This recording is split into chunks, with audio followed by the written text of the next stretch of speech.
मैंने इतिहास की सबसे बेकार एफ रैंक वाली शक्ति जगाई रिफ्रेश। ये मुझे 1 मीटर के दायरे में मौजूद बेजान चीजों को टारगेट करके उन्हें उनकी असली हालत में वापस लाने की ताकत देती है। लेकिन असल में जब मैं किसी किताब को रिफ्रेश करता तो वो किताब ही रहती, तौलिए को रिफ्रेश करता तो वो तौलिया ही रहता। तो ज़ॉम्बी के कहर के 3 महीने बाद मेरी गर्लफ्रेंड ने क्रैकर्स का बचा हुआ आधा पैकेट उठाया, बिना पीछे मुड़े किसी दूसरे लड़के की कार में बैठ गई और जाने से पहले मेरे पैरों के पास एक खाली नूडल का फेंक दिया, जैसे मैं कोई आवारा कुत्ता हूँ। मुझे दोष मत दो जान, तुम्हारी शक्ति बहुत ही बेकार है। अगर मैं तुम्हारे साथ रही तो भूख से मर जाऊंगी। निराशा में डूबा मैं उस खाली कप को घूरता रहा और अचानक मेरे दिमाग में एक जबरदस्त आइडिया आया। रिफ्रेश। हवा में अचानक भुने हुए बीफ की खुशबू फैल गई और फटी हुई पैकेजिंग के नीचे करीने से जमे हुए नूडल्स और 3 मसाला पैकेट रखे। मैं वहीं जम गया। तो मेरी शक्ति आखिर बेकार नहीं, हम सब ने बस इसे गलत समझा था। ये तथाकथित शुरुआती हालत में वापस लाना का मतलब ये नहीं था कि चीज 1 सेकंड पहले जैसी थी वैसी हो जाए, बल्कि इसका मतलब था कि वो बिल्कुल नई फैक्ट्री फ्रेश हालत में आ जाए। एक खाली नूडल कप, उसकी शुरुआती हालत ही बिल्कुल नया बिना खुला हुआ नूडल कप मेरे सीने में दिल ढोल की तरह जोर जोर से धड़कने लगा। डर से नहीं बल्कि शुद्ध खुशी और जोश से। मैंने उस लूटी पिटी दुकान के चारों ओर नजर दौड़ाई। अलमारियों पर फटे हुए स्नैक पैकेट और खाली ड्रिंक की बोतलें बिखरी पड़ी थीं। दूसरों के लिए ये सब कूड़ा था, लेकिन मेरे लिए अब ये कभी न खत्म होने वाला खजाना था। मैंने नूडल्स के लिए पानी उबालने की जल्दी नहीं की। इस तबाही के दौर में खाने की खुशबू से बेवजह लोगों का ध्यान खिंच सका था। मैं सावधानी से दूसरी मंजिल पर बने स्टोर रूम में गया और भारी अलमारियों से दरवाजा बंद कर दिया। सब कुछ सुरक्षित होने का पक्का करने के बाद ही मैंने अपना प्रयोग शुरू किया। मैंने खाली कप जमीन पर रखा और मन ही मन सोचा, रिफ्रेश। मेरे सामने रखा कप बहुत ही हल्के से हिला और पलक झपकते ही एक बिल्कुल नया नूडल कप सामने आ गया। फिर से मैं बार बार यही करता रहा, अपनी खुशी को मुश्किल से ही रोक पा रहा था। 10 मिनट बाद मैंने 60 इंस्टेंट नूडल कपों का एक छोटा सा पहाड़ खड़ा कर दिया था। मेरी शक्ति का कूल डाउन टाइम 10 सेकंड का था, यानी मेरे पास अब नूडल्स की कोई कमी नहीं थी। फिर मैंने पास रखी एक खाली पानी की बोतल की तरफ देखा। रिफ्रेश। तुरंत ही 500 मिलीलीटर शुद्ध पानी की एक बोतल सामने आ गई। मैंने जमीन पर पड़ी फर्स्ट एड किट की तरफ देखा, जो अब बस एक खाली खोल थी। रिफ्रेश। मेरे हाथों में एक एकदम नई फर्स्ट एड किट आ गई। मेरी सांसें तेज हो गई। खाना, पानी, दवा, प्रलय के इस दौर में सबसे कीमती चीजें अब मेरे लिए कभी न खत्म होने वाली थी। लियू रुयान, क्या तुमने नहीं कहा था कि मेरी ये काबिलियत बेकार है? बस इंतजार करो, एक दिन तुम घुटनों के बल मेरे पास भीख मांगने आओगी, मुझसे जूठन के लिए भीख मांगोगी। अगले 3 दिनों तक मैंने खुद को गोदाम में बंद रखा। गोदाम में खाली पैकेटों का जो ढेर लगा था वही मेरा कच्चा माल बन गया। चिप्स, क्रैकर्स, चॉकलेट, खाने की हर चीज मैंने उन्हें रिफ्रेश करके कई बड़े बड़े क्रेट्स में भर दिया। ड्रिंक्स और बोतल बंद पानी से गोदाम का एक कोना आधा भर गया। सबसे जरूरी बात, मुझे गैस का एक खाली कैनिस्टर मिल गया, स्टोर से मिले एक पोर्टेबल कैंपिंग स्टोव के साथ। आखिरकार मैं एक गर्म खाना खा सका था। गोदाम की सारी खिड़कियां बंद करने के बाद मैंने एक बर्तन में पानी उबाला, मसाले के 3 पैकेट फाड़कर खोले और सावधानी से नूडल केक को पानी में डाल दिया। जब उस लंबे समय से तरसी हुई खुशबू ने मेरी नाक में प्रवेश किया तो मैं अपने आंसू रोक नहीं पाया। मैं रोता रहा और तेजी से उसे खाता रहा। जब से प्रलय शुरू हुई थी, ये सबसे पेट भरने वाला और सबसे सुरक्षित खाना था जो मैंने खाया था। पेट भर खाने के बाद मेरा दिमाग साफ होने लगा। यहाँ छिपे रहना कोई हल नहीं था। ये कन्वीनियंस स्टोर आखिरकार ज़ॉम्बीज से भर ही जाएगा या फिर दूसरे बचे हुए लोगों को मिल जाएगा। मुझे एक ज्यादा सुरक्षित ठिकाना ढूंढना था। इसके अलावा मुझे हथियारों की भी जरूरत थी। इस बंजर जमीन में सिर्फ खाने और पानी के सहारे रहना मुझे बस ज़ॉम्बीज का आसान शिकार बना देता। मैंने सारा सामान 2 बड़े बड़े हाइकिंग बैकपैक में भर लिया। फिर मैंने दरवाजा थोड़ा सा खोला और बाहर की दुनिया पर नजर डाली। कुछ ज़ॉम्बीज सड़क पर बेमकसद इधर उधर घूम रहे थे। मैंने एक गहरी सांस ली। मैंने उस फल काटने वाले चाकू को कसकर पकड़ लिया जिसे मैंने रिफ्रेश किया था। अब वो एकदम नए जैसा तेज था। अब निकलने का समय हो गया था। बाहर निकलना थोड़ा तनाव भरा था, लेकिन बिना किसी बड़ी घटना के पूरा हो गया। ज्यादातर ज़ॉम्बीज से बचने के लिए मैंने पीछे की तंग गलियों के जाल का इस्तेमाल किया। जब भी कोई ज़ॉम्बी अकेला भटकता हुआ मिलता तो मैं कोका कोला का एक रिफ्रेश किया हुआ भरा हुआ कैन पूरी ताकत से उसकी तरफ फेंका। जब वह लड़खड़ा था तो मैं चाकू से उसका काम तमाम कर देता। मेरा लक्ष्य पश्चिम में से ब्लू बे रेजिडेंसेस था। यह एक मशहूर और आलीशान इलाका था जहाँ सुरक्षा व्यवस्था बेहद कड़ी थी। वहाँ की दीवारें ऊंची और मोटी थी। वे कुछ समय तक टिकी रहती, कम से कम शुरुआत में तो जरूर। और इससे भी ज्यादा अहम बात यह थी कि मेरे माता पिता का घर वहीं था। जब वो प्रलय आई तब मैं स्कूल में था और मेरे माता पिता से मेरा संपर्क टूट गया था। अब उन्हें ढूंढ निकालना ही मेरा एकमात्र लक्ष्य था। लेकिन ब्लू बे तक का सफर मेरी उम्मीद से कहीं ज्यादा मुश्किल साबित हुआ। शहर पूरी तरह से अपंग हो चुका था। छोड़े हुए वाहनों ने हर मुख्य सड़क को जाम कर दिया था। रास्ते में मैंने अनगिनत रास्तियां देखी। सप्लाई के लिए हिंसक झड़पें हो रही थी। तभी मुझे असलियत में एहसास हुआ कि इस क्रूर दुनिया में लियू यानियान का विश्वासघात शायद सबसे तो छिपा थी। यहाँ मानवता पहले ही दम तोड़ चुकी थी। तीसरे दिन की शाम तक मैं आखिरकार ब्लू बे के बाहरी इलाके में पहुंच गया। लोहे के ऊंचे गेट कसकर बंद थे। मैं दीवारों पर गार्डों को देख सकता था। जैसा कि उम्मीद थी, ये जीवित बचे लोगों का एक गढ़ बन चुका था। मैं पास में ही छिप गया और काफी देर तक देखता रहा। परिसर में घुसने के लिए मुझे उनकी जांच से गुजरना होता, इसलिए मैंने अपना बैग पैक किया। अपनी अधिकांश रसद एक छिपे हुए सीवर में छिपा दी और अपने पास सिर्फ 2 बोतल पानी और बिस्कुट का एक पैकेट रखा। एक साधारण शरणार्थी होने का नाटक करते हुए मैं गेट की ओर बढ़ा। रुको, कौन है वहाँ? दीवार से तीखी आवाज गूंजी। मैंने अपने हाथ ऊपर उठाए और ऊपर देखा। मेरा चेहरा धूल और गंदगी से सना हुआ था। मैं यहीं का निवासी हूँ। मेरा नाम लिन फैन है। मैं बिल्डिंग नंबर 17 में रहता हूँ। बिल्डिंग 17? लिन फैन, वेरीफाई करो। ऊपर खड़े आदमी ने रेडियो पर कुछ चेक करते हुए कुछ पल के लिए चुप्पी साध ली। थोड़ी देर बाद गेट थोड़ा सा खुला। एक आदमी जिसके हाथ में लोहे का पाइप था और आंखों में शक बाहर आया। आईडी दिखाओ, उसने रूखे रूखेपन से कहा। मैंने अपनी जेब से तैयार की हुई आईडी निकाली और उसे थमा दी। उसने उसे चेक किया, फिर मुझे ऊपर से नीचे तक देखा। सिर्फ तुम्हारा सामान कहाँ है? उसकी बात सुनकर मैंने अपना सिर झुका लिया। मेरी आवाज में डर की सही मात्रा थी। रास्ते में मुझे लूट लिया गया, अब मेरे पास बस यही बचा है। उस आदमी ने माथे पर बल डाला। वह संदेहास्पद लग रहा था, लेकिन मेरे कमजोर शरीर और दयनीय हालत को देखकर आखिरकार उसने अपनी सतर्कता ढीली कर दी। अंदर आओ, नियम याद रखना, सभी नए लोगों को पुनर्वितरण के लिए अपनी आधी रसद जमा करनी होगी। उसकी बात सुनकर मेरा दिल बैठ गया। किस्मत से मैं तैयारी के साथ आया था, इसलिए मैंने आज्ञाकारी रूप से सिर हिलाया और एक बोतल पानी और बिस्कुट का आधा पैकेट उसे सौंप दिया। उस आदमी ने उन्हें ले लिया। उसकी आंखों में हिकारत की एक चमक दिखाई दी, लेकिन फिर भी उसने हाथ हिला के मुझे जाने का इशारा किया। परिसर के अंदर का नजारा देखकर मुझे थोड़ी राहत मिली। माहौल अभी भी तनावपूर्ण था, लेकिन कम से कम वहाँ व्यवस्था थी। लोग गश्त कर रहे थे, कुछ अन्य सुरक्षा घेरे को मजबूत कर रहे थे। कम्युनिटी सेंटर में महिलाएं और बच्चे भी जमा थे। ये कयामत के बीच एक द्वीप की तरह था, जो बाहर के नरसंहार से अस्थायी रूप से कटा हुआ था। रजिस्ट्रेशन पर एक बुजुर्ग महिला ने मुझे बताया कि अब ब्रदर बाओ नाम का एक आदमी सब कुछ संभालता है। वह यहाँ का प्रॉपर्टी मैनेजर हुआ करता था। कयामत आने के बाद उसने अर्थ एलिमेंट की शक्तियाँ जागृत कर ली और सबकी सुरक्षा के लिए एक गार्ड दल का गठन किया। सभी निवासियों को उनके कंट्रीब्यूशन पॉइंट्स के आधार पर दैनिक राशन मिलता था। अधिक अंक कमाने के लिए आपको गश्त या रसद टीम में शामिल होना पड़ता था। मैंने खराब स्वास्थ्य का बहाना बनाया और फिलहाल किसी टीम में शामिल नहीं हुआ। मेरी प्राथमिकता अपने माता पिता को ढूंढना था। बेचैन दिल के साथ मैं अपने घर की ओर भागा, लेकिन वहाँ देखा कि सुरक्षा द्वार जबरन खुला हुआ था और अंदर सब कुछ अस्त व्यस्त था। ये देखकर मेरा दिल डूब गया। मैं पागलों की तरह मम्मी पापा को पुकारते हुए अंदर भागा, लेकिन जवाब में सिर्फ सन्नाटा मिला। लिविंग रूम की मेज पर धूल की एक पतली परत जमी थी, जिससे पता चलता था कि वे कई दिनों से वहाँ नहीं थे। फर्श पर संघर्ष के निशान थे, लेकिन खून नहीं था। शायद ये एक छोटी सी राह थी। मैं फर्श पर गिर पड़ा। एक अभूतपूर्व भ्रम और डर ने मुझे जकड़ लिया। मुझे समझ नहीं आ रहा था कि उन्हें कहाँ ढूंढूं। जब मैं वहाँ सुध-बुध खोया बैठा था, तभी बाहर कदमों की आहट सुनाई दी। एक व्यंग भरी आवाज गूंजी, वाह वाह, लगता है एक छूट गया था। मैंने झटके से सिर ऊपर किया तो देखा कि दो आदमी दरवाजे का रास्ता रोके खड़े हैं। आगे वाले आदमी का सिर मुंडा हुआ था और वो मुझे साफ दुर्भावना से देख रहा था। मैंने उसे पहचान लिया। वह स्कॉर्पियन था, जो ब्रदर बाओ का एक छोटा गुंडा था। स्कॉर्पियन ने अपने होठ चाटे। उसकी नजर मुझ पर ऐसे थी जैसे मैं कसाई के तख्ते पर रखा कोई ताजा मांस हूं। तुम्हारे घर के मुखिया पर ब्रदर बाओ के काफी योगदान अंक उधार थे, उन्हें बाहर निकाल दिया गया। अब ये जगह हमारी है। मेरी आंखें सिकुड़ गईं। तुमने मेरे माता पिता के साथ क्या किया?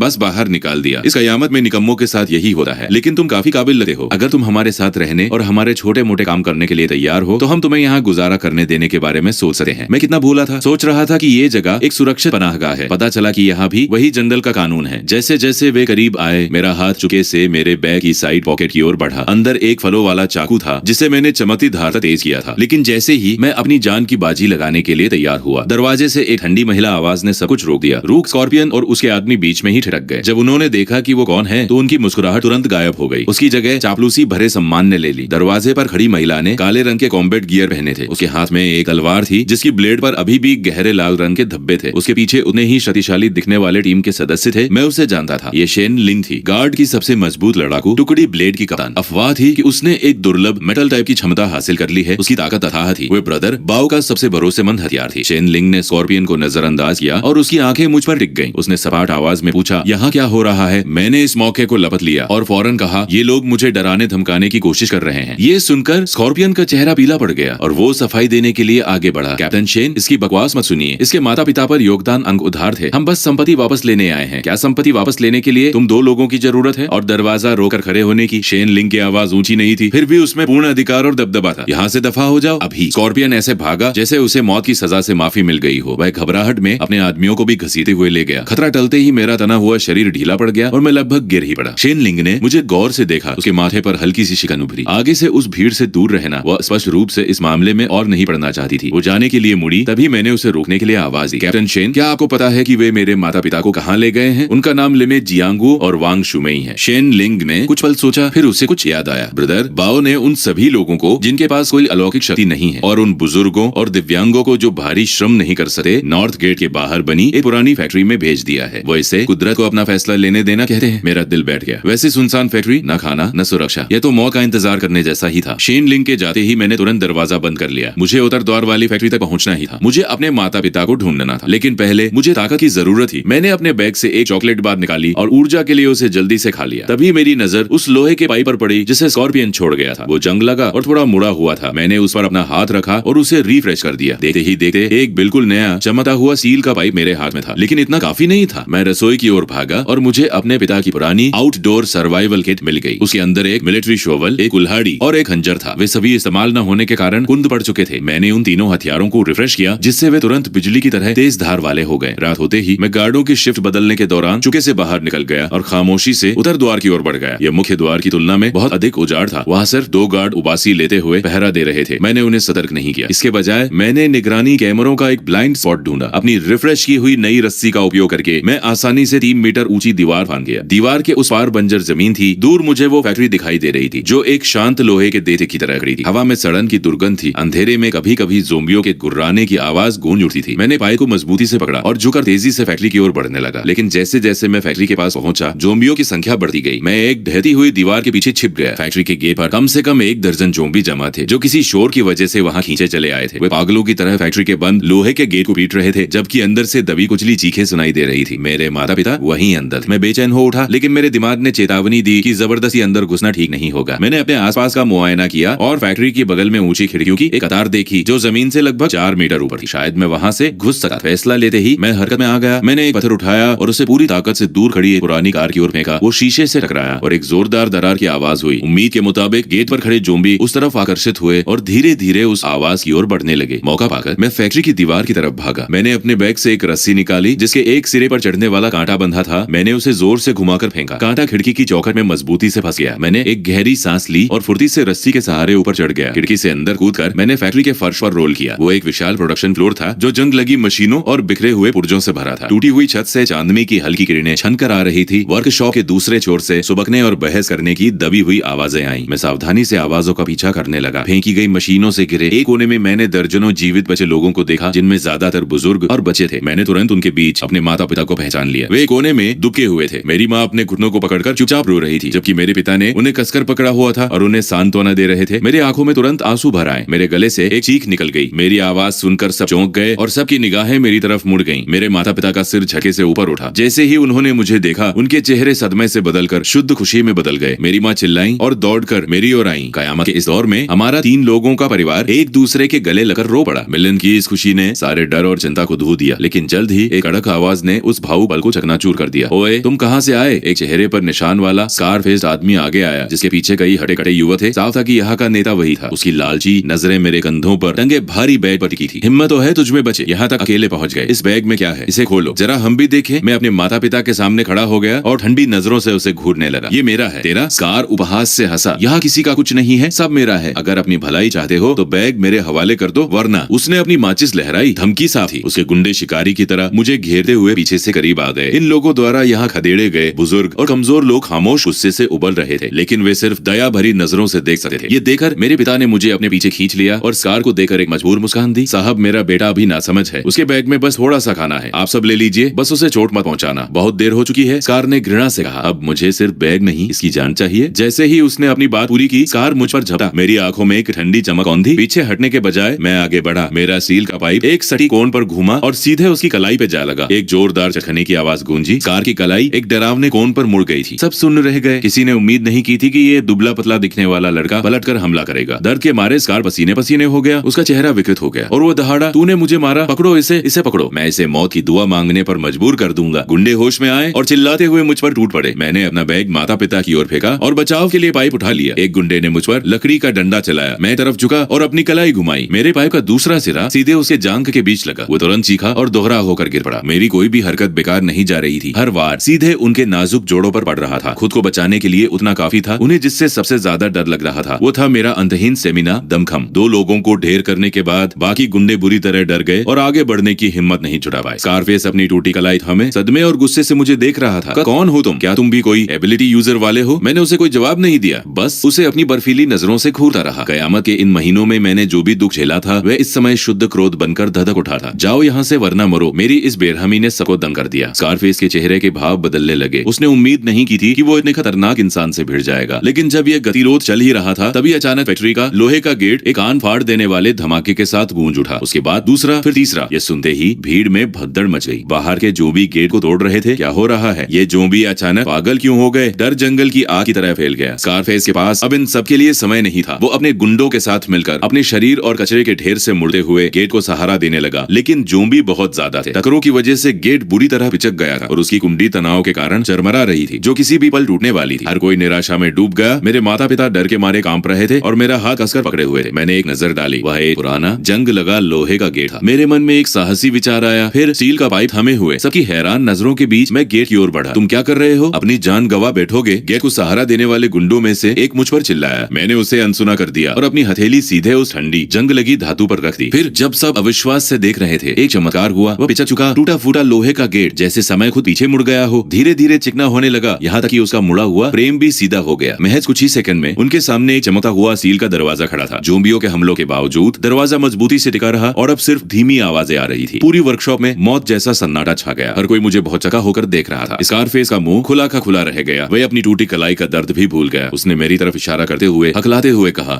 तुम्हारी क्षति रिपेयर करना है। मैंने उसे सफाई देना जरूरी नहीं समझा। मैंने अपना हाथ हटाया और उसे ठंडी नजरों से देखा। कयामत की इस दुनिया में ताकत ही एकमात्र सिक्का है जो मायने रखता है। अभी अभी दिखाई गई मेरी बेरहमी और इस चमत्कारी प्रदर्शन ने स्कारफेस के हौसले पूरी तरह तोड़ दिए थे। उसने मुझे देखा और उसकी आंखों में अब कोई लालच नहीं था, सिर्फ गहरी रूह कंपा देने वाली दहशत। बड़े भाई, मुझे अंदाजा नहीं था कि मैं किससे पंगा ले रहा हूँ। आप जैसे बड़े कद के इंसान, कृपया इसे दिल पर मत लीजिएगा। मैंने एक शब्द भी नहीं कहा। मैं बस अपने माता पिता के पास चलकर गया। मेरी माँ ने मुझे देखा। उनकी आंखों में मिली जुली भावनाएं थी, गर्व, चिंता और कुछ ऐसा जैसे वो मुझे पहचान नहीं पा रही हो। मैंने उनका हाथ थामा और उन्हें ढांढस बंधाया। माँ, चिंता मत करो, मैं हूं ना। फिर उस बड़े से बैग से मैंने सेल्फ हीटिंग चावल, एक सॉसेस और पानी की एक बोतल निकाली। मैंने उन्हें थमा दिया। मम्मी, पापा पहले कुछ खा लो। खाने की खुशबू ने तुरंत सबका ध्यान खींच लिया। वे जीवित बचे लोग जो न जाने कब से भूखे थे, मेरे माता पिता के हाथों में खाने को देकर जोर जोर से थूक गटकने लगे। उनकी आंखें हताश भूख से भरी हुई थी। स्कारफेस और उसके साथी अपनी आंखें नहीं हटा पा रहे थे। एक ऐसी कयामत में जहाँ भोजन सोने से भी ज्यादा कीमती था, मेरी इस सहज प्रचुरता ने उन्हें गेट ही करने से भी ज्यादा हैरान कर दिया। जब मेरा काम हो गया तो मैं वापस स्कारफेस की ओर मुड़ा। आज से, मैंने कहा, ये जगह मैं चलाऊंगा। मेरी आवाज ऊंची नहीं थी, लेकिन हर किसी ने इसे साफ सुना। स्कारफेस का चेहरा थोड़ा सा कांपा और अंत में उसने हार मानकर अपना सिर झुका लिया। फैक्ट्री के इस गढ़ पर कब्जा करना मेरी उम्मीद से कहीं ज्यादा आसान रहा। मेरी अपार शक्ति और अंतहीन रसद के सामने स्कारफेस का छोटा मोटा अधिकार तुरंत ढह गया। मैंने उन्हें बाहर नहीं निकाला। कयामत के इस दौर में लोग भी एक रिसोर्स होते हैं। मैंने उन्हें गार्ड ड्यूटी और जॉम्बी की सफाई पर लगा दिया, जबकि भोजन और रसद का प्रबंधन मैंने खुद संभाला। हर दिन मैं खुद को एक निजी कमरे में बंद कर लेता, ये दिखावा करते हुए कि मैं इन्वेंट्री चेक कर रहा हूँ, जबकि असल में मैं जितनी तेजी से हो सके भोजन तैयार कर रहा था। एक बार जब रोजमर्रा की जरूरतें पूरी हो गई तो सबके सामने ताजा रसद के एक के बाद एक रेट दिखाई देने लगे। तब तक हर कोई मुझे शुद्ध श्रद्धा और विस्मय की नजरों से देखने लगा था। उन सबको लगा कि मेरे पास कोई स्पेशल एबिलिटी है जिससे मैं भारी मात्रा में सामान कहीं छिपा कर रख सकता हूँ। भरपूर भोजन और सुरक्षित छत मिलने से जीवित बचे लोगों में धीरे धीरे जान लौटने लगी। मेरे प्रबंधन में वह पूरी सुनसान फैक्ट्री सुव्यवस्थित हो गई। मम्मी और पापा मेरे दाहिने हाथ बन गए, जो लोगों को संभालने और रसद बांटने में मेरी मदद करते थे। दूसरों के बीच उन्हें अपना सम्मान और गर्व वापस मिल गया था। सब कुछ ठीक हो रहा था। फिर भी एक बात मुझे खटक रही थी और वे था ब्लू बे कम्युनिटी। उस प्रॉपर्टी मैनेजर बाओ ने मेरे माता पिता जैसे असहाय बुजुर्गों को मरने के लिए बाहर निकाल दिया था। मुझे देर सबेर उससे वो हिसाब चुकता करना ही था। इसके अलावा ब्लू बे की सुरक्षा और रहने की स्थिति इस टूटी फूटी फैक्ट्री से कहीं बेहतर थी। मैं अपने माता पिता और उन सभी को जो मेरे साथ खड़े थे एक असली घर देना चाहता था। अब वापस जाकर बाओ से निपटने का समय आ गया था। एक हफ्ते बाद मैंने सारी तैयारियां पूरी कर ली। मैंने फैक्ट्री में मिले कई पुराने स्कूटरों पर अपनी रेस्टोरेशन एबिलिटी का इस्तेमाल किया, जिससे वे पूरी तरह चार्ज और नए जैसे हो गए। मैंने दर्जनों नए सुरक्षात्मक सूट, हेलमेट और स्टील के जूते भी तैयार किए। हथियारों के लिए स्टील पाइप और कुल्हाड़ियों के अलावा मैंने लोगों से फैक्ट्री का लोहा लेकर नुकीले भाले बनवाए। जहाँ तक स्कारफेस और उसके खास आदमियों की बात थी, वे अब मेरे प्रति पूरी तरह वफादार थे। मैंने उन्हें भोजन और सुरक्षा दी थी, जो इस कयामत में जीवन दान देने जैसा था। मैंने स्कारफेस सहित 20 सबसे मजबूत सदस्यों को चुना। निकलने से पहले मैंने अपनी टीम को देखा और उनका हौसला बढ़ाया। इस बार हम भीख मांगने नहीं जा रहे हैं, हम वो वापस लेने जा रहे हैं जो हमारा है। ब्लू बे की दीवारें मजबूत हैं और वहाँ घर आरामदायक है। हम वहाँ एक वास्तव में सुरक्षित घर बनाएंगे। जो मेरे साथ है, गाड़ी में बैठो। किसी ने संकोच नहीं किया। मेरी काबिलियत देखने के बाद वे मुझ पर आंख मूंद कर भरोसा करते थे। 20 वाहनों का एक काफिला पूरी ताकत के साथ ब्लू बे की ओर चल पड़ा। जब हम उत्तर द्वार पर पहुंचे तो दीवार पर मौजूद गार्डों ने हमें देख लिया। हमारे हथियारों से लैस समूह को देखकर वे सन्न रह गए। स्कारफेस, क्या उन्होंने तुम्हें बाहर नहीं निकाला था? तुम यहाँ वापस क्या कर रहे हो? स्कारफेस अब मेरा वफादार आदमी था। वो सीना तान कर खड़ा हुआ और जोर से जवाब दिया, हम यहाँ ब्रदर बाओ से बिजनेस की बात करने आए हैं। बिजनेस? तुम लोग? गार्ड हंस पड़ा। मैं कार से बाहर निकला, आगे बढ़ा और शांति से कहा, जाओ और ब्रदर बाओ से कहो लिन फैन वापस आ गया है। गार्ड मुझे नहीं जानता था, लेकिन मुझे समूह के केंद्र में देकर वो समझ गया कि मेरा कोई वजूद है। थोड़ी देर बाद उसने अपने रेडियो पर सूचना दी, जल्द ही उत्तर द्वार खुला। ब्रदर बाओ अपने बड़े दल के साथ बाहर आया, जिसमें गार्ड दस्ते की पूर्व कप्तान शेन लिंग भी शामिल थी। ब्रदर बाओ 40 की उम्र का एक भारी शरीर वाला आदमी था, जिसकी आंखों में चालाकी और अहंकार था। जब उसने हमारे समूह को देखा, खासकर हमारे नए उपकरण और शानदार हुलिया, तो उसकी आंखों में हैरानी और लालच चमक उठा। वाह वाह, छोटे भाई लिन फैन, बड़े दिनों बाद दिखे। कहाँ जैकपॉट लग गया तुम्हारा? ब्रदर बाओ, मैं सीधे मुद्दे की बात करूंगा। मैं अपने लोगों को ब्लू बे में ले जाना चाहता हूँ। ब्रदर बाओ ने ऐसे व्यवहार किया जैसे उसने दुनिया की सबसे मजेदार बात सुनी हो, और वो जोर जोर से हंसने लगा। छोटे भाई, होश में तो हो? ब्लू बे के लिए मैंने लड़ाई लड़ी है, मैं तुम्हें अंदर क्यों आने दूं? इसके दम पर मैंने चुटकी बजाई, मेरे पीछे से स्कारफेस एक क्रेट लेकर आया। जब उसे खोला गया तो अंदर कंप्रेस्ड बिस्किट का पूरा डिब्बा था। ब्रदर बाओ की हंसी तुरंत गायब हो गई। उसके पीछे खड़े गार्डों की सांसें थम गईं। हालांकि ब्लू बे की सुरक्षा मजबूत थी, लेकिन ज्यादा लोगों का मतलब था ज्यादा खपत। वहाँ हमेशा भोजन की कमी रहती थी। उनका दैनिक राशन बमुश्किल काले ब्रेड का एक टुकड़ा था। तुम्हें ये सब खाना कहाँ से मिला? ये जानने की जरूरत नहीं है कि ये कहाँ से आया। मुझे बस एक जवाब चाहिए, क्या हम साथ मिलकर काम कर रहे हैं या नहीं? ब्रदर बाओ की आंखें नाचने लगी। तुम किस तरह के सहयोग का प्रस्ताव दे रहे हो? सीधी सी बात है, मेरे लोग यहाँ रहेंगे, हम भोजन का हिस्सा देंगे, तुम सुरक्षा संभालोगे, हम इस जगह को मिलकर चलाएंगे। ये सुनते ही ब्रदर बाओ का चेहरा काला पड़ गया। छोटे भाई, तुम कुछ ज्यादा ही मांग रहे हो, ब्रदर बाओ ने कहा। मैं इस बेस का लीडर हूँ, मैं अपनी सत्ता किसी अनजान लड़के के साथ बराबरी पर कैसे बांट सकता हूँ? मेरी यही शर्तें हैं। अगर तुम सहमत नहीं हो तो हम लड़कर अंदर घुसेंगे। लड़कर अंदर घुसोगे? हाँ, सिर्फ तुम 20 लोग। ब्रदर बाओ दहाड़ा शेनलिंग। उसके आदेश पर शेनलिंग और उसके पीछे मौजूद ब्लेड स्क्वाड एक साथ आगे बढ़े। माहौल में तुरंत एक जानलेवा तनाव फैल गया। ब्लेड स्क्वाड ब्लू बे का तुरुप का पता था। उसका हर सदस्य युद्ध में तपा हुआ एक एबिलिटी यूजर था। मेरे आदमी तुरंत सतर्क हो गए, पर मैं विचलित नहीं हुआ। मैंने शेनलिंग की ओर देखा, उस महिला की ओर जिसने कभी मेरी मदद की थी। वो भी मुझे देख रही थी। उसकी आंखों में जिज्ञासा और हैरानी थी। कैप्टन शेन, क्या आपको भी लगता है कि हम अंदर नहीं जा पाएंगे? शेनलिंग कुछ पल चुप रही, फिर बोली, मिस्टर लिन, आप बहुत शक्तिशाली है, लेकिन ब्लू बे में 200 गार्ड है। जबरदस्ती अंदर घुसना आपके लिए अच्छा नहीं होगा। उसकी बात एक दोस्ताना चेतावनी थी। ब्रदर बाओ विजयी मुस्कान के साथ बोला, सुना तुमने? अपनी किस्मत को ज्यादा मत आजमाओ, अपना सारा खाना मेरे हवाले कर दो। तुम्हें शायद तुम्हें और तुम्हारे माता पिता को यहाँ साधारण निवासियों की तरह रहने देने पर विचार करूं। रही बात तुम्हारे इन आदमियों की, तो इन्हें वहीं वापस भेज दो जहाँ से ये आए हैं। ये था उसका जवाब। मेरी सारी रसद छीन लेना और मेरे आदमियों को ठिकाने लगा देना। कितनी चालाक चाल थी। मैं मुस्कुराया, लगा जैसे अब बात करने के लिए कुछ बचा ही नहीं है। मैंने धीरे से अपना दाहिना हाथ उठाया और उनके पीछे परिसर की सबसे ऊंची अपार्टमेंट बिल्डिंग की ओर इशारा किया। मैंने उनकी आंखों में देखते हुए धीरे और स्पष्ट स्वर में कहा, मैं तुम्हें एक आखिरी मौका दे रहा हूँ, मुझे अंदर जाने दो, वरना मैं उस इमारत को गायब कर दूंगा। मेरी बात सुनते ही वहाँ एक अजीब सा सन्नाटा छा गया और फिर जोरदार ठहाकों की आवाज गूंजी। ब्रदर बाओ इतना हंसा कि उसकी आंखों में आंसू आ गए। शेनलिंग, सुना तुमने? ये पूरे साल की सबसे मजेदार बात है। लेकिन शेनलिंग नहीं हंसी, वो बस मुझे टकटकी लगाकर देख रही थी। उसकी आंखें बेहद गंभीर थी। उसे एहसास हो गया था कि मैं मजाक नहीं कर रहा था, और मैं वाकई मजाक नहीं कर रहा था। अपने चेहरे से मुस्कुराहट हटाकर मैंने एक गिनती शुरू की। ब्रदर बाओ के चेहरे की मुस्कान जम गई। सबकी हंसी थम गई। वे एक दूसरे को देखने लगे। उन्हें महसूस होने लगा कि कुछ गड़बड़ है। वह 30 मंजिला इमारत ब्लू बे कॉम्प्लेक्स की पहचान थी और ज्यादातर गार्डों के परिवारों का घर थी। जैसे ही मैं एक पर पहुंचा, ब्रदर बाओ आखिरकार दहाड़ा, अपनी ये नौटंकी बंद करो, इसे पकड़ो। लेकिन अब बहुत देर हो चुकी थी। गिनती पूरी होते ही मैंने अपनी शक्ति को खुला छोड़ दिया। इस बार मेरा लक्ष्य पहुंच के भीतर की कोई चीज नहीं थी, बल्कि मैंने अपनी शक्ति की सीमा को उसकी मैक्सिमम रेंज तक धकेल दिया। मैंने 100 गज दूर उस विशाल इमारत पर निशाना साधा और मन में सोचा, रिफ्रेश। पूरी दुनिया जैसे शांत हो गई। सैकड़ों खौफनाक आंखों के सामने वो 30 मंजिला गगनचुंबी इमारत किसी खराब टीवी सिग्नल की तरह टिमटिमाने लगी। उसकी रूपरेखा धुंधली होने लगी और फीकी पड़ गई। महज एक सेकंड में वो इमारत और उसके अंदर मौजूद हर चीज हवा में गायब हो गई। वहाँ सिर्फ एक खाली नींव बची थी, जैसे वहाँ कभी कुछ था ही नहीं। सबके चेहरे पथरा गए। वे सदमे और अथनीय आतंक से सुन्न रह गए। ब्रदर बाओ के आदमी पूरी तरह टूट गए। वे अपने हथियार फेंकर चीखते हुए हर दिशा में भागने लगे, जैसे कयामत से बचकर भाग रहे हो। ब्रदर बाओ खुद जमीन पर ढेर हो गया। उसका चेहरा राह जैसा सफेद पड़ गया था और होठ कांप रहे थे। वो एक शब्द भी नहीं बोल पा रहा था। उसकी 200 आदमियों की प्रिय गार्ड यूनिट पल भर में तितर बितर हो गई। शेनलिंग और उसके पीछे मौजूद ब्लेड स्क्वाड के हौसले नहीं टूटे थे, लेकिन हर चेहरे पर सिर्फ सदमा और खौफ था। अपनी तलवार थामे हुए शेनलिंग का हाथ हल्का सा कांप रहा था। उसने मुझे देखा। उसकी नजर अब पूरी तरह बदल चुकी थी। वह अब किसी काबिल सर्वाइवर को नहीं, बल्कि धरती पर चलते फिरते एक भगवान को देख रही थी। मैंने धीरे से अपना हाथ नीचे किया और जमीन पर लाचार पड़े ब्रदर बाओ के पास चलकर गया। उसने मेरी तरफ ऐसे देखा जैसे मैं कोई राक्षस हूँ। उसका शरीर पति की तरह कांप रहा था। अब क्या मैं अपने लोगों को अंदर ला सकता हूँ? ब्रदर बाओ ने पागलों की तरह सिर हिलाया और रास्ता छोड़ने के लिए घिसते हुए एक तरफ हो गया। मैंने उसे नजरअंदाज किया। अपने पीछे खड़े स्कारफेस और अन्य लोगों की ओर मुड़ा, जो उतने ही हैरान थे, और कहा, शहर के अंदर चलो। तभी मेरी टीम अपनी सुध बुद्ध से बाहर आई। उन्होंने मुझे देखा। उनकी आंखों में गहरी श्रद्धा थी। वे जानते थे कि उनका लीडर ताकतवर है, लेकिन उन्होंने कभी इस सदर की शक्ति की कल्पना नहीं की थी। एक पूरी इमारत को मिटा देना, ये किस तरह की शक्ति थी? ऐसे लीडर के साथ रहते हुए कयामत में जीवित रहना कोई बड़ी बात नहीं थी। हमारा काफिला सबकी विस्मय भरी नजरों के बीच ब्लू बे रेजिडेंस के अंदर दाखिल हुआ। किसी की हिम्मत नहीं हुई कि हमारा रास्ता रोके। शेनलिंग और उसका ब्लेड स्क्वाड खामोशी से हमारे पीछे चल रहे थे, जैसे वे हमें सुरक्षा दे रहे हो। मैं जानता था कि उस दिन के बाद से ब्लू बे रेजिडेंस का एक नया मालिक था। ब्लू बे में बसने के बाद मैंने सबसे पहले हिसाब चुका किया। ब्रदर बाओ और उसके उन मुख्य गुंडों को जिन्होंने डर के दम पर राज किया था, कैद कर लिया गया। मैंने उन्हें मारा नहीं, मैंने बस उनकी शक्तियां छीन ली। विकसित होने के बाद मेरी रिफ्रेश करने की शक्ति अब जीवित चीजों पर भी काम कर सकती थी। मैं किसी व्यक्ति के शरीर को रिफ्रेश कर सकता था, जिससे वे पूर्ण स्वास्थ्य प्राप्त कर लेते थे, और स्वाभाविक रूप से मैं उनके अंदर के पावर कोर को भी रिफ्रेश कर सकता था, जिससे वो शक्ति जागृत होने से पहले वाली स्थिति में पहुंच जाती थी। जब ब्रदर बाओ एक पृथ्वी तत्व उपयोगकर्ता से एक असहाय अधिक वजन वाले साधारण आदमी में बदल गया, तो वह पूरी तरह टूट गया। जहां तक शेनलिंग और उसके ब्लेड स्क्वाड की बात थी, मैंने उन्हें अपने पक्ष में करने का फैसला किया। वे असली लड़ाके थे। उनमें अभी भी जमीर बाकी था, जो कयामत के इस दौर में मिलना दुर्लभ था। शेनलिंग के ठीक सामने मैंने युद्ध के कारण कुंद पड़ चुकी एक तांग तलवार को रिफ्रेश किया, फिर एंटीबायोटिक्स के एक डिब्बे को रिफ्रेश रिफ्रेश किया जो एक्सपायर होने वाले थे और उन्हें बिल्कुल नई दवाओं में बदल दिया। शेनलिंग ये सब देखती रही और आखिरकार समझ गई मेरी क्षति स्पेशल स्टोरेज नहीं थी और न ही ये सिर्फ मरम्मत थी या कुछ ऐसा था जिसे वो समझ नहीं पा रही थी, लगभग प्रकृति के किसी नियम जैसा। एक ऐसी क्षति जो इतनी गहरी थी कि उसने मौलिक नियमों को ही छू लिया था। वो काफी देर तक चुप रही, फिर अंत में मेरे सामने झुक गई। ब्लेड स्क्वाड, आज से हम आपके आदेशों का पालन करेंगे। ब्लेड स्क्वाड के साथ होने से अब ब्लू बे रेजिडेंस पर मेरा वास्तविक नियंत्रण था। मैंने नए नियम बनाए, हर किसी को चाहे उसके पास क्षति हो या ना हो काम करने पर भोजन मिलता था। अपनी अंतहीन रसद के साथ मैंने जल्दी ही उनका दिल जीत लिया। साथ ही मैंने कम्युनिटी के सभी उपद्रवियों को बाहर निकाल दिया था। मेरे प्रबंधन में ब्लू बे पूरी तरह से बदल चुका था, समृद्ध और जीवंत। मेरे माता पिता की आंखों में मेरे लिए गर्व और संतोष था। उन्होंने कभी नहीं पूछा कि मेरी क्षति असल में क्या थी। वे बस इतना जानते थे कि उनका बेटा बड़ा हो गया है और वो ऐसा इंसान बन गया है जिस पर हर कोई भरोसा कर सकता है। जब बेस सुचारू रूप से चलने लगा तो मैं कुछ गहरा सोचने लगा। मेरी क्षति की सीमाएं आखिर क्या थी? मैंने इंस्टेंट नूडल्स को रिफ्रेश किया था, मैंने पूरी इमारतों को रिफ्रेश किया था, तो क्या मैं एक जीवित व्यक्ति को रिफ्रेश कर सकता था? मुझे एक गार्ड मिला जिसे युद्ध में जोम्बी ने खरोच दिया था और वो जोम्बी में बदलना शुरू हो चुका था। हर कोई सोच रहा था कि उसे बचाना नामुमकिन है। मैंने सबको बाहर भेज दिया, दरवाजा बंद किया और अपना हाथ उसके माथे पर रखा। एक नरम सफेद रोशनी ने गार्ड को घेर लिया। उसकी दर्दनाक चीखें धीरे धीरे शांत हो गईं। उसके शरीर में हो रहे म्यूटेशन साफ तौर पर पीछे हटने लगे। मैंने उसके घाव को गायब होते देखा और अपने सीने में एक लहर सी उठती महसूस की। मैंने कर दिखाया था। मैंने उसके शरीर को संक्रमण से पहले वाली मूल स्थिति में बहाल कर दिया था। इसका मतलब था कि जोम्बी वायरस अब मौत की सजा नहीं था। इस खोज ने मुझे एक पूरी इमारत को रिफ्रेश करने से भी ज्यादा रोमांचित कर दिया। अगर मैं जोम्बी वायरस का इलाज कर सकता था तो क्या इसका मतलब यह नहीं था कि मैं और अधिक लोगों को बचा सकता था? शायद इस कयामत को खत्म भी कर सकता था। मेरे मन में चुके से एक भव्य योजना आकार लेने लगी, लेकिन उससे पहले मुझे कुछ व्यक्तिगत हिसाब चुका करने थे। मैंने शेनलिंग को बुलाया और पूछा कि क्या लाइहू नामक जीवित बचे लोगों के समूह की कोई खबर? वही समूह जिसमें चेन यान, वो डी रैंक का आग को नियंत्रित करने वाला और मेरी पूर्व प्रेमिका लियू रुयान थे। शेनलिंग ने नक्शा निकाला और पूर्वी जिले के एक बड़े सुपरमार्केट की ओर इशारा किया। हमारी खुफिया जानकारी के अनुसार उन्होंने उस जगह पर कब्जा कर लिया है। वे पूर्व में सबसे बड़ा गुट है। उनके नेता का नाम चेन यान है, एक चोटी का डी रैंक क्लेम मैनिपुलेटर। मेरी आंखों में एक ठंडी चमक थी। चलो कल अपने पड़ोसी से मिलने चलते हैं। अगले दिन मैं केवल शेनलिंग और ब्लेड स्क्वाड को साथ ले गया। हम एक बकरबंद ऑफ-रोडर गाड़ी में गए जिसे मैंने अपग्रेड किया था और सीधे उस बड़े सुपरमार्केट तक पहुंच गए। उस जगह को एक मजबूत किले में बदल दिया गया था। दीवारों पर सशस्त्र गार्ड तैनात थे। हमारे आगमन ने उन्हें तुरंत चौकन्ना कर दिया। अपना नाम बताओ। शेनलिंग बाहर झुकी और चिल्लाई, लान बे बेस से लिनफेन, यहाँ ब्लेज बेस के नेता चेन यान से मिलने आए हैं। दीवार पर मौजूद लोगों ने निश्चित रूप से मेरे बारे में नहीं सुना था, लेकिन वे लान बे बेस को जानते थे। कुछ ही देर में सुपरमार्केट का मुख्य द्वार खुल गया। लाल चमड़े की जैकेट पहने एक आदमी बाहर आया। उसके पीछे लियू रुयान थी जो मुस्कुरा रही थी और उसकी चापलूसी कर रही थी। कई महीने बीत चुके थे। लियू रुयान काफी ठाठ से रह रही थी। जब उसने मुझे देखा तो वह ठिठक गई। फिर उसका चेहरा तिरस्कार और अहंकार से भर गया। वाह वाह, तो ये लिनफेन है? बाहर गुजारा नहीं हो पाया क्या? यहाँ ब्लेज बेस से मदद की भीख मांगने आए हो? वह शायद अब भी यही सोच रही थी कि मैं वही दयनीय हारा हुआ इंसान हूँ जिसे उसकी सुरक्षा की जरूरत है। चेन यान ने भी मुझे ऊपर से नीचे तक देखा, खासकर जब उसकी नजर मेरे पीछे शेनलिंग और ब्लेड स्क्वाड पर पड़ी। उसकी आंखों में थोड़ी सी सतर्कता आई, लेकिन ज्यादातर वो बेअसर दिखा। लान बे बेस कभी नाम नहीं सुना। हम मुफ्तखोरों को पनाह नहीं देते, क्योंकि हम सब यहाँ जीवित बचे लोग हैं। अपनी गाड़ी और रसद यहीं छोड़ दो और चलते बनो। वो बहुत बड़ी बड़ी बातें कर रहा था। उसके मन में उसकी निम्न स्तर की आग की क्षतियों ने उसे अजय बना दिया था। लियू रुयान भी उसकी हाँ में हाँ मिलाते हुए बोली, सुना तुमने लिनफेन? पुराने समय के खातिर मैं तुम्हें बता रही हूँ, ज्यादा हवा में मत उड़ो। तुम्हारी जो अभी हालत है, तुम चेन यान के जूतों की चमक के लायक भी नहीं हो। मैंने उसका घमंडी चेहरा देखा और अचानक हंस पड़ा। लियू रुयान, याद है वो इंस्टेंट नूडल का खाली कप जो तुमने मुझ पर फेंका था? लियू रुयान ठिठक गई, ये सोचकर कि मैंने ये बात क्यों उठाई। कौन सा नूडल कप? मुझे याद नहीं। दफा हो जाओ, तुम रास्ते में आ रहे हो। मैंने आंखें बर्फीली हो गईं। शायद तुम्हें याद न हो, पर मुझे याद है। आज मैं यहाँ तुम्हें इसे खिलाने आया हूँ। लियू रुयान ने ऐसे देखा जैसे उसने दुनिया का सबसे मजेदार जोक सुना हो। मेरी ओर इशारा करते हुए वह ठहाके मारकर हंस पड़ी। लिनफेन, क्या तुम्हारा दिमाग खराब हो गया है? तुम मुझे नूडल कप खिलाओगे? तुम्हें ये हक किसने दिया? चेन यान ने उपहास के साथ अपनी बाहें सिकोड़ ली। बड़े साहसी शब्द है बचे। लगता है अगर हम तुम्हें सबक नहीं सिखाएंगे तो तुम्हें मौत शब्द लिखना भी नहीं आएगा। जैसे ही उसने अपनी बात पूरी की, उसकी हथेली में एक धधती हुई फायरबॉल बन गई जिससे भीषण गर्मी निकल रही थी। ब्लेड स्क्वाड के सदस्यों ने तुरंत रक्षात्मक मुद्राएं बना ली। केवल शेनलिंग और मैं स्थिर खड़े रहे। मैंने उसके हाथ में आग की गेंद को देखा और अपना सिर हिलाया। क्या तुम्हारे पास बस इतना ही है? दयनीय। मेरे बोलते ही मैंने अपना हाथ उठाया। चेन यान की हथेली में जलती हुई आग की गेंद हवा के झोंके में मोमबत्ती की तरह बुझ गई। एक हल्की पफ की आवाज के साथ वह हवा में गायब हो गई। चेन यान के चेहरे की घमंडी मुस्कान तुरंत जम गई। वह अविश्वास से अपनी खाली हथेली को घूरने लगा। क्या हुआ? मेरी आग कहाँ गई? उसने फिर से अपनी शक्ति को बुलाने की कोशिश की, लेकिन वो कितनी भी कोशिश करता एक चिंगारी तक नहीं सुलगी। उसकी प्रिय डी रैंक की आग को नियंत्रित करने वाली शक्ति जा चुकी थी। तुमने मेरे साथ क्या किया? चेन यान ने डर के मारे चिल्लाते हुए मेरी ओर इशारा किया। उसकी आवाज फटी जा रही थी। मैंने उसे कोई जवाब नहीं दिया। मैं बस लियू रुयान की ओर मुड़ा जो डर के मारे सुन्न पड़ गई थी। अब तुम्हें दिखा कि मुझे ये हक किसने दिया। लियू रुयान के होठ कांप रहे थे। उसका चेहरा मौत की तरह सफेद पड़ गया था। उसे समझ नहीं आ रहा था कि अभी क्या हुआ, लेकिन उसने अपनी आंखों से उस खौफनाक आग की शक्ति को मेरे सामने खामोशी से दम तोड़ते देखा था। डर के कारण वह एक वाक्य तक नहीं बोल पा रही थी। शेनलिंग ने उसे आलू की बोरी की तरह मेरे सामने पटक दिया और उसे घुटनों के बल बैठने पर मजबूर कर दिया। उसके चेहरे पे आंसू और आंख बह रही थी और वो रहम की भीख मांग रही थी। मैंने इस दयनीय नजारे को बिना किसी भावना के देखा। मैंने अपनी जेब से कुछ निकाला। ये वही कुचला हुआ ब्रेज बीफ इंस्टेंट नूडल का था जिसे उसने पहले मुझ पर फेंका था। मैंने इसे इतने समय तक अपने पास रखा था। मेरे हाथ में मौजूद वो खाली कंटेनर तुरंत रिफ्रेश होकर नूडल्स के एक बिल्कुल नए कप में बदल गया। मैंने उसकी पैकिंग फाड़ी, नूडल्स और मसाले के पैकेट बाहर फेंक दिए और केवल खाली कागज का कटोरा बचा रहने दिया। मैंने उसे लियू रुयान के सामने रख दिया। लियू रुयान जमीन पर पड़े उस खाली कटोरे को घूरने लगी। उसका चेहरा लाश से भी ज्यादा पीला था। उसे पता था कि मैं मजाक नहीं कर रहा हूँ। कांपते हाथों से उसने कागज का कटोरा उठाया। सबकी नजरों के सामने उसे वो खाने पर मजबूर होना पड़ा। चेन यान ने ये सब देखा और आखिरकार उसे एहसास हुआ कि उसने किस भयानक इंसान से पंगा लिया है। उसके पैर जवाब दे गए और वो भी घुटनों के बल बैठ गया। मैंने उसकी तरफ देखा भी नहीं। मैं बस खामोशी से लियू रुआन को देखा रहा जब तक कि वह उस कागज के कटोरे और रैपर को पूरा निगल नहीं गई। ली हो बेस का पतन मेरी उम्मीद से भी आसान था। अपने नेता की शक्तियों के छिन जाने और मेरे तरीकों से डरे हुए उन लोगों ने बिना किसी लड़ाई के आत्मसमर्पण कर दिया। मैंने दोनों बेस का विलय कर दिया और ब्लू बे बेस शहर के पूर्वी हिस्से का सबसे शक्तिशाली उत्तरजीवी समूह बन गया। लियू रुयान से निपटने के बाद मैंने अपनी पूरी ऊर्जा बेस के विकास और अलौकिक शक्तियों के शोध में लगा दी। एक बार जब ये बात फैल जाएगी कि मैं ज़ोंबी वायरस का इलाज कर सकता हूँ तो ये पूरी दुनिया को हिलाकर रख देगा। जब तक मेरे पास खुद की रक्षा करने के लिए पर्याप्त शक्ति नहीं हो जाती, मुझे ये रहस्य गुप्त रखना होगा। मैंने अपने माता पिता द्वारा संचालित एक गुप्त मेडिकल लैब की स्थापना की, विशेष रूप से उन संक्रमित लोगों के इलाज के लिए जिन्हें अभी भी बचाया जा सकता था। जिस किसी को भी मैंने ठीक किया वो मेरा अत्यंत आभारी हो गया और मेरा सबसे वफादार अनुयायी बन गया। मेरा प्रभाव बढ़ता गया। इस दौरान मेरा सामना अन्य जीवित बचे गुटों से भी हुआ। दोस्तों को मैंने रसद और सहायता की पेशकश की और दुश्मनों के प्रति मैंने कोई दया नहीं दिखाई। लीन फैन का नाम धीरे धीरे एक किंवदंती लेजेंड बन गया। कुछ लोग मुझे मुक्ति का मसीहा कहते थे जबकि अन्य मुझे विनाश का दानव। लेकिन वे चाहे जो भी कहें, वे एक तथ्य से इनकार नहीं कर सकते थे। मैं इस कयामत की दुनिया के शिखर पर खड़ा था। कयामत का 5वां वर्ष। ब्लू बे बेस अब 1 लाख की आबादी वाले महानगर मेगा सिटी में बदल चुका था। हमारे पास एक व्यापक रक्षा प्रणाली, आत्मनिर्भर कृषि और बहाल सामाजिक व्यवस्था थी। यहाँ लोग फिर से मुस्कुरा रहे थे और मैं इस शहर के निर्माता और रक्षक के रूप में शायद ही कभी सार्वजनिक रूप से दिखाई देता था। मेरा अधिकांश समय शहर के केंद्र में सबसे ऊंचे टावर के शीर्ष पर बीता था, जहाँ से मैं उस शहर को देखता था जिसे मैंने अपने हाथों से बनाया था। मेरी क्षतियां भी पहचान से परे बढ़ गई थी। अब मुझे अपनी दृष्टि के भीतर की हर चीज को रिफ्रेश करने के लिए शारीरिक स्पर्श की आवश्यकता नहीं थी। मैं बंजर भूमि को रिफ्रेश करके उसे उपजाऊ बना सकता था। मैं दूषित पानी को रिफ्रेश करके शुद्ध बना सकता था। मेरी शक्ति एक सच्चे ईश्वर के करीब पहुंच रही थी। शेन लिंग अब होप सिटी की सर्वोच्च कमांडर थी। वो मेरे पीछे खड़ी थी और ताजा गतिविधियों की रिपोर्ट दे रही थी। मेरे प्रभु, पश्चिम से जोम्बियों का विशाल झुंड बढ़ रहा है। उनके साथ एक बुद्धिमान एस्लास म्यूटेटेड जोम्बी भी है। एस्लास जोम्बी कयामत के दौर की अंतिम तबाही माने जाते थे। उनमें से हर एक में पूरे शहर को तबाह करने की शक्ति थी। उन शब्दों को सुनते ही मेरी नजरों ने दूर तक का फासला चीर दिया। मैंने करोड़ों जोम्बियों का वह काला सैलाब देखा जिसने आकाश और सूरज को ढक लिया था और उस सैलाब के केंद्र में हड्डियों के सिंहासन पर बैठा एक एस्लास जोम्बी किसी सम्राट की तरह विराजमान था। उसे भी मेरे देखने का एहसास हुआ। उसकी खून जैसी लाल आंखें बीच हवा में मेरी आंखों से टकराई। एक भयानक साइकिक प्रेशर 100 मील का सफर तय कर सीधे मुझसे टकराया। शेन लिंग के गले से करार निकली और उसका चेहरा मौत की तरह सफेद पड़ गया। लेकिन मैंने बस अपना हाथ हवा में लहराया और वो दबाव धुएं की तरह गायब हो गया। तैयार हो? शेन लिंग ने एक गहरी सांस ली। उसकी आंखें स्थिर थी। होप सिटी अंततः आपके साथ खड़ी है। मैं मुस्कुराया और अपना सिर हिलाया। नहीं, हम मरेंगे नहीं। मैं उसकी ओर मुड़ा और फिर इस शहर के हर निवासी की ओर। ये कयामत अब यही खत्म होती है। मैं अकेला होप सिटी से बाहर निकला। शहर की दीवार के ऊपर खड़ा होकर मैंने जोम्बियों के उस सैलाब का सामना किया जो स्वर्ग और पृथ्वी को निगलने के लिए तैयार लग रहा था। शहर के अंदर 1 लाख नागरिक विशाल स्क्रीन पर मुझे देख रहे थे। वे घबराए हुए थे, डरे हुए थे, लेकिन सबसे बढ़कर उन्हें मुझ पर भरोसा था। एस्लास जोम्बी की दहाड़ उनकी रूह को चीरती हुई महसूस हुई। उसने झुंड को अंतिम हमले का आदेश दिया। धीरे धीरे मैंने अपने हाथ उठाए जैसे पूरी दुनिया को गले लगाने जा रहा हूँ। हर किसी ने सोचा कि मैं कोई दुनिया हिला देने वाला हमला करने वाला हूँ, लेकिन वे गलत थे। मेरे चेहरे पर मारने का कोई भाव नहीं था, केवल दया का एक अंश था। मेरी शक्ति कभी विनाश के लिए नहीं थी, ये पुनर्जन्म रीबर्थ के लिए थी। मैंने अपनी आंखें बंद की और अपनी सारी शक्ति को मुक्त कर दिया। कुछ भी शेष नहीं रखा। मेरा लक्ष्य कोई एक जोम्बी या कोई एक इलाका नहीं था। मेरा लक्ष्य ये जख्मी, टूटा हुआ और मरता हुआ संसार था। समय जैसे थम गया। शब्दों से परे एक प्रकाश, कोमल फिर भी अनंत सफेद रोशनी मुझसे फूट पड़ी जो पूरी दुनिया में फैल गई। जहाँ जहाँ वे रोशनी पहुंची, पागल हो चुके जो भी अपनी जगह पर रुक गए। उनका सड़ता हुआ मांस ठीक होने लगा। उनकी धुंधली आंखें साफ हो गई। उनकी आंखों की हिंसा और खून की प्यास की जगह भ्रम और मानवता ने ले ली। वह रोशनी पूरी धरती पर दौड़ गई। फटी हुई प्यासी जमीन से हरी घास उड़ पड़ी। आसमान की स्लेटी धुंध छंट गई और वो नीला आसमान दिखाई देने लगा जिसे उन्होंने युगों से नहीं देखा था। हड्डियों के सिंहासन पर बैठा वो एस्लास जोम्बी दहशत से देखता रहा कि उसका शरीर कैसे बदल रहा है। उसने विरोध करने की कोशिश की लेकिन उसे रोक नहीं सका। ये संसार की उत्पत्ति से जुड़ी एक मौलिक शक्ति थी। आखिरकार उसने भी मानव रूप प्राप्त कर लिया और सुन्न होकर अपने ही हाथों को देखने लगा। पूरी दुनिया रिफ्रेश हो चुकी थी। वायरस से संक्रमित हर व्यक्ति सामान्य हो गया। कयामत से नष्ट हुआ हर वातावरण फिर से जीवित हो गया। ऐसा लग रहा था जैसे वो 5 साल का दुस्वप्न कुछ और नहीं बल्कि एक भ्रम था। होप सिटी के अंदर मौत जैसा सन्नाटा छा गया। हर कोई स्क्रीन के जरिए इस चमत्कारी नजारे को देख रहा था। किसी को नहीं पता था कि कितना समय बीत गया। पहले एक व्यक्ति खुशी से रो पड़ा, फिर दूसरा, फिर तीसरा, जब तक कि गरजती हुई तालियों और जयकारों ने पूरे शहर को हिला नहीं दिया, जिसकी गूंज उस नई दुनिया में चारों ओर सुनाई दे रही थी। वे मेरा नाम पुकार रहे थे। मैं शहर की दीवार पर खड़ा ताजी हवा के झोंके को महसूस कर रहा था। मैं मुड़ा और शेन लिंग को देखा। मैंने अपने माता पिता को देखा, मैंने आशा से भरे अनगिनत मुस्कुराते चेहरों को देखा। मैं मुस्कुराया। मेरे सामने रखे हुए इंस्टेंट नूडल्स अनंत बार रिफ्रेश हो सकते थे और मेरे पैरों के नीचे की ये दुनिया भी।